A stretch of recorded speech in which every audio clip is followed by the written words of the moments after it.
The house is still asleep when the scream happens. It is 5:52 a.m. on December 26, 1996. Snow is falling soft and quiet over Boulder, Colorado, like someone is shaking powdered sugar over the whole pretty suburb. Inside the big brick house on 15th Street, 6-year-old JonBenét Ramsey is curled up in her bed with her new Christmas teddy bear. She is wearing the same sparkly silver crown she wore to the Christmas party the night before. Her tiny fingers are still wrapped around a brand new Barbie. This is a true story. Upstairs, her mom, Patsy Ramsey, runs down the staircase in her red sweater and black pants. She is looking for the note she saw on the back stairs. 3 pages, handwritten.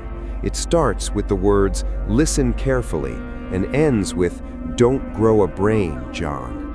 It says someone has kidnapped her little girl and wants $118,000 or JonBenét will die. Patsy's scream wakes the whole house. John Ramsey, her dad, jumps out of bed. 9-year-old Burke pulls the blanket over his head. The Christmas tree is still blinking red and green in the living room. Presents piled high like nothing is wrong. But everything is wrong. Patsy dials 911. Her voice shakes so hard the operator has to ask her to slow down. "My daughter is missing. She's 6 years old. There's a ransom note. Please come quick." Police arrive in minutes. They walk through the house looking for broken windows, muddy footprints, anything that shows a bad guy got in. They find nothing. The doors were locked. The windows are covered in snow that no one has stepped on. John and Patsy sit on the couch holding each other while friends start to fill the house with coffee and tears. Everyone keeps saying the same thing. Who would take a little girl on Christmas? Hours crawl by, 8 long hours. At 1 p.m., a detective tells John to search the house one more time, top to bottom, in case something was missed. John starts in the basement. He walks past the Christmas trains, past the playroom with the pink bike and the dollhouse. He opens a small storage room no one ever uses. It is dark inside. He flips the light switch. Nothing happens. He reaches around the corner, finds a second switch, and clicks it. That's when he sees her. JonBenét is lying on the cold concrete floor, white blanket over her tiny body, silver duct tape across her mouth, a white cord tied tight around her neck and wrists. Her beautiful blonde hair is matted. Her eyes are closed like she is only sleeping. John screams a sound no father should ever have to make. He scoops her up in his arms and runs upstairs, praying out loud, "Please, God, no! Please, God, no!" He lays her on the living room floor, right under the Christmas tree. Her little pageant crown is still tangled in her hair. Patsy sees her baby and collapses. She throws herself over JonBenét, sobbing so hard her whole body shakes. Friends try to pull her away, but she won't let go. She keeps kissing her daughter's cold forehead and whispering, "Wake up, baby. Mommy's here. Wake up." Police officers stand frozen. One starts crying. Another turns away because he has a little girl the same age at home. The coroner arrives. He gently lifts the tape from her mouth. Underneath is a red circle where something hard was pressed against her lips. There is a tiny drop of blood in her hair. Her fingernails are painted the same sparkly pink she wore on stage just 2 days ago. Detectives look at the ransom note again. The amount, $118,000, is almost exactly the bonus John Ramsey got from his company that year. The paper and pen came from inside the house. The handwriting looks familiar. They look at the parents. John is on his knees, rocking back and forth. Patsy is curled into a ball, clutching JonBenét's favorite stuffed cat, crying so hard she can't breathe. The police start to wonder, did a stranger really sneak in and do this? Or did something terrible happen inside this perfect Christmas house while the snow fell quietly outside? And then, in the middle of all the crying and flashing police lights, one detective notices something that makes his blood run cold. The basement window, the one everyone said was broken from the outside, has a suitcase pushed underneath it on the inside, like someone wanted it to look like a kidnapper climbed in, but maybe they climbed out instead. The detective's hand shakes as he points at the basement window. It is the afternoon of December 26, 1996. The house on 15th Street in Boulder, Colorado is full of police tape and flashing camera lights. Snow keeps falling outside, making everything look clean and quiet. But inside, nothing is clean. Detective Linda Arndt stares at the small window in the basement. It looks broken from the outside, like someone smashed it to get in. But on the inside, there was a big suitcase pushed right under it, and the glass shards are all on the wrong side. No footprints in the snow outside, no fingerprints on the glass. She turns to John Ramsey, JonBenét's dad. He is sitting on the stairs, his face white like paper. Patsy, her mom, is in the kitchen with a friend, sipping tea but not really drinking it. Her eyes are red and puffy. "Mr. Ramsey," Detective Arndt says, her voice sharp like a knife. "This window, it doesn't look like anyone came in from outside. It looks like someone wanted us to think that." John looks up, his eyes wide. "What are you saying? You think we did this? To our own baby?" Patsy hears and runs in. She grabs John's arm. "How dare you? Our daughter is dead. Find the monster who did this." The room gets loud. Friends yell at the police. Police yell back. One officer has to step between them. In the middle of it all, little Burke sits in the living room, eating cereal from a box, staring at the Christmas tree like nothing is happening. But something big is happening. The police are starting to look at the family with new eyes, eyes full of questions. The yelling stops when more detectives arrive.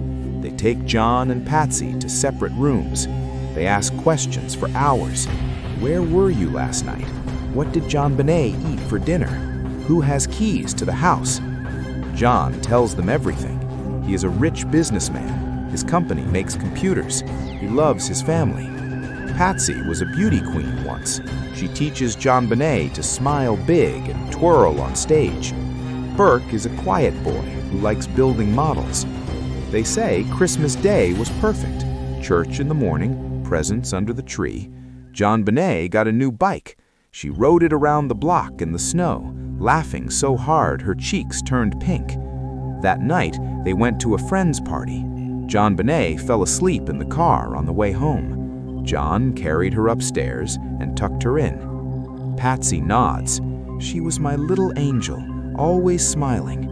She won so many crowns. Little Miss Colorado, Little Miss Christmas. She loved dancing in her sparkly dresses. The detectives write it all down, but inside they wonder, why no signs of a break-in? Why was the ransom note written on paper from the kitchen? Why ask for exactly $118,000, the same as John's bonus? Outside, news trucks pull up. Reporters knock on doors. Neighbors whisper. The Ramseys? They seemed so nice, always waving hello. Back inside, Patsy sits alone for a minute. She thinks about JonBenet's last hug. "Mommy, I love you to the moon," she said at the party. Patsy touches her necklace, a gift from JonBenet, a tiny heart that says, "Best Mom." Tears fall. Patsy whispers to herself, "Who could hurt my baby? She was only 6. She still slept with her teddy." John paces in another room. He remembers teaching JonBenet to ski, their little legs wobbling on the slopes. "Daddy, catch me," she yelled. He always did. But now, no one can catch the truth. The police let them go home that night, but the questions don't stop. Friends bring food, casseroles and pies. The house smells like cheese and apples, but no one eats. Days turn into weeks. The funeral is on New Year's Eve. JonBenét lies in a tiny white coffin, her favorite crown on her head. Patsy kisses her cold cheek one last time. Sleep tight, princess. The whole world watches on TV. People cry in their living rooms. Moms hug their kids tighter. Police dig deeper. They talk to everyone. The housekeeper, the Santa from the party, even Burke's teachers. Burke is only 9. He draws pictures of airplanes. He tells police he heard nothing that night. "I was asleep," he says. But some people whisper, what if he got jealous? Little sisters can be annoying. Patsy hears the whispers and gets mad. "My boy is good. Leave him alone." John hires lawyers. "We didn't do this. Help us find the real killer." Scientists look at clues. Hair on the blanket, a footprint in the basement, DNA under JonBenét's nails. The DNA is from a man, not John, not Burke, not anyone in the family. Hope flickers. Maybe a stranger did sneak in. But the ransom note, experts say the writing looks like Patsy's. Same loops on the letters, same way of spelling words. Patsy shakes her head. "I would never hurt my baby. Never." Months pass. Spring comes to Boulder. Flowers bloom, but the Ramsey house feels cold. John and Patsy move away to Atlanta. They can't stay where the memories hurt too much. Burke goes to a new school. Kids stare. Is that the brother? The case goes on TV. Shows like America's Most Wanted. People call in tips. "I saw a man with a flashlight that night. Check the neighbor." Police chase every lead, but nothing sticks. Years go by. JonBenét would be a teenager now, then a woman, but she stays 6 forever in the photos. In 2006, a man named John Mark Carr says he did it. "I loved her. It was an accident." Police fly him from Thailand. Hearts pound. Is this the end? They test his DNA. It doesn't match. False alarm. More tears.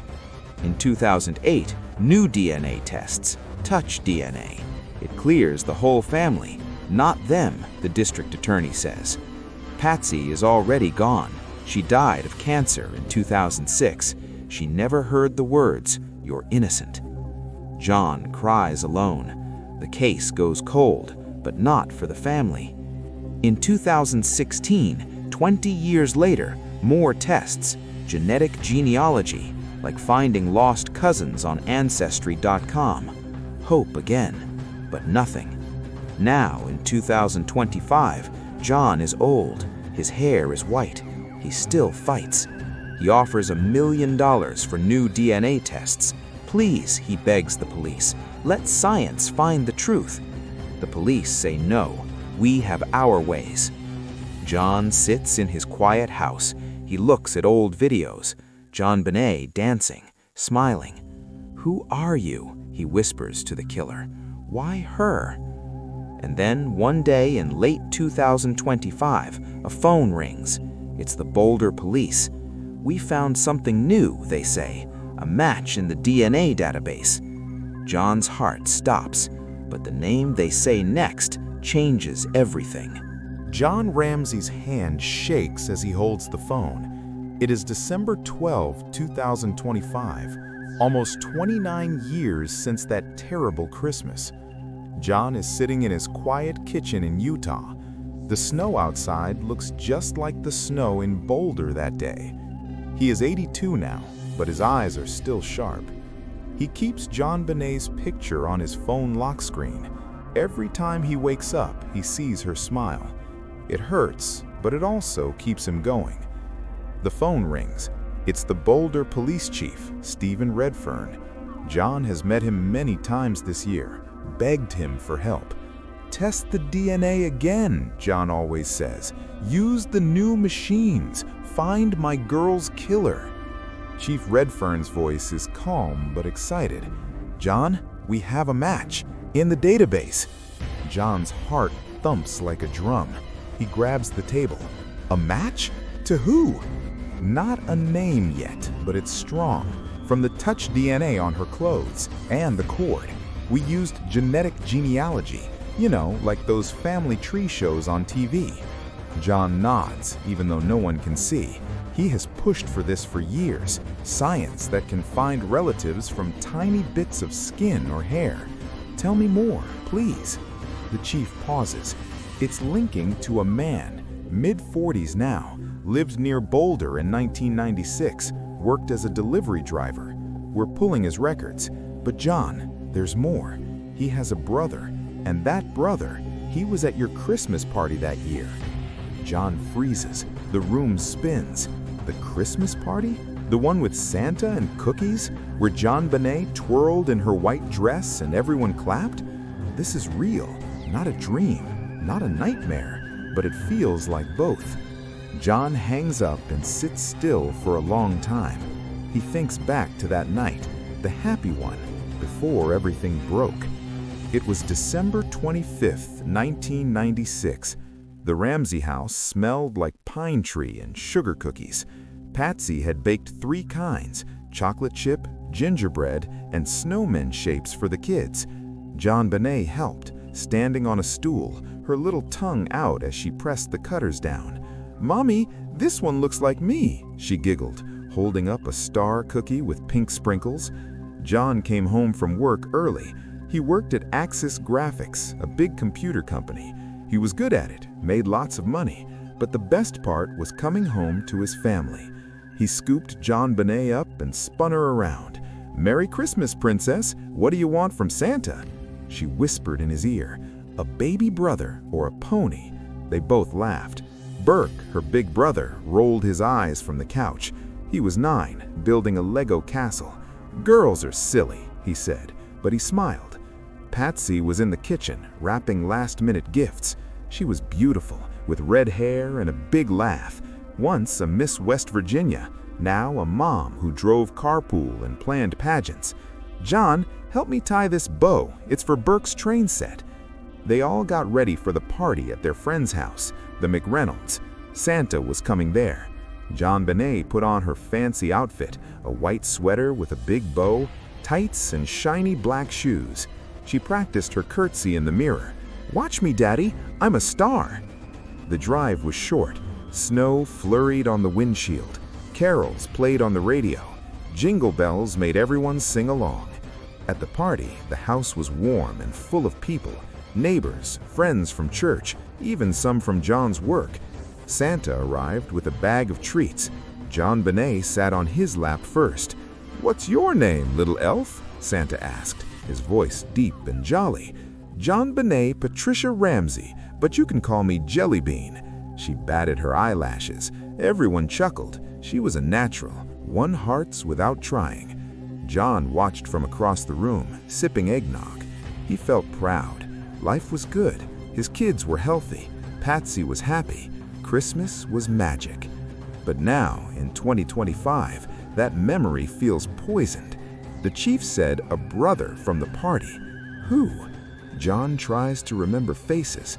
There was Bill McReynolds, the Santa, his wife, their grandkids, and the delivery guy?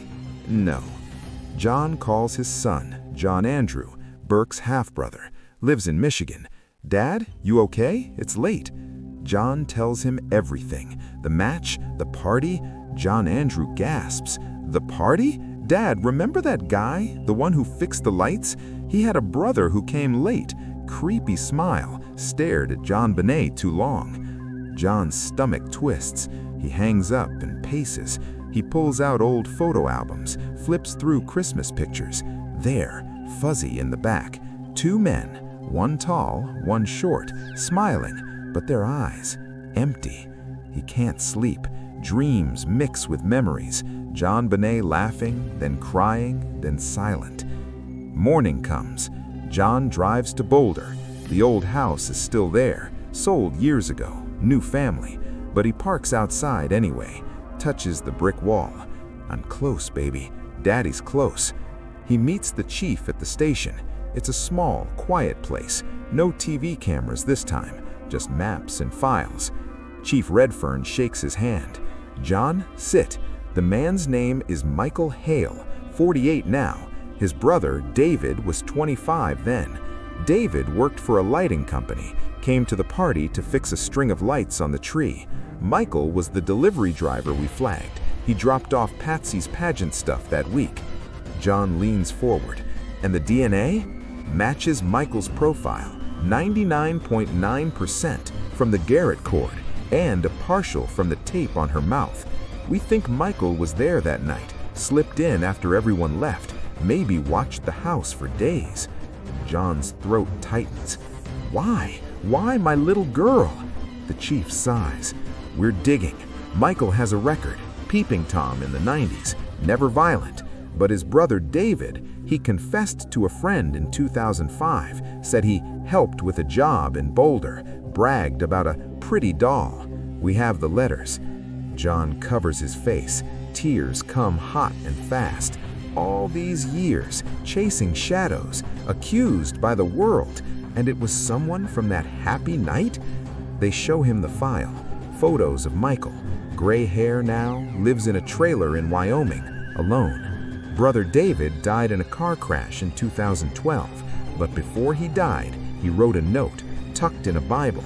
"Forgive me for the angel. She sang too loud." John reads it twice. His hands shake. JonBenét did love to sing. Silent Night was her favorite. The chief puts a hand on his shoulder. "We're getting a warrant. Arrest tomorrow. But John, there's one more thing. In Michael's storage unit. We raided it last night." John looks up. "What?" A box full of little girls' things, crowns, dresses, and on top, a white sweater with a bow, just like JonBenét wore that night. John stands. The room blurs. He stumbles out the door into the cold air. He drives to the cemetery. Patsy's grave. JonBenét's next to it. Tiny stone. Beloved daughter, 1990-1996. He kneels in the snow. "I found him, girls, or close. Tomorrow, justice." But as he stands to leave, his phone buzzes again. It's an unknown number. A man's voice, whispery. "Mr. Ramsey, don't let them take me. She wanted it. The doll wanted to play forever." Click. John drops the phone. His blood turns to ice.